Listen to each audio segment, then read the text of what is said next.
You know who I would like to hear about fatherhood?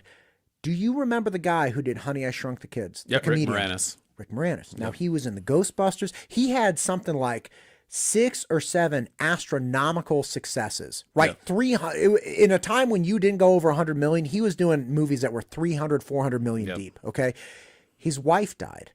At the peak of his career, Rick Moranis dropped off the scene. I read an article that interviewed him years ago, about 4 or 5 years ago, where he briefly touched on that he just stepped away because he wanted to raise his kids. So Right. here you have somebody who had worked in comedy, worked in films, astronomical success, and he prioritized his family over his career.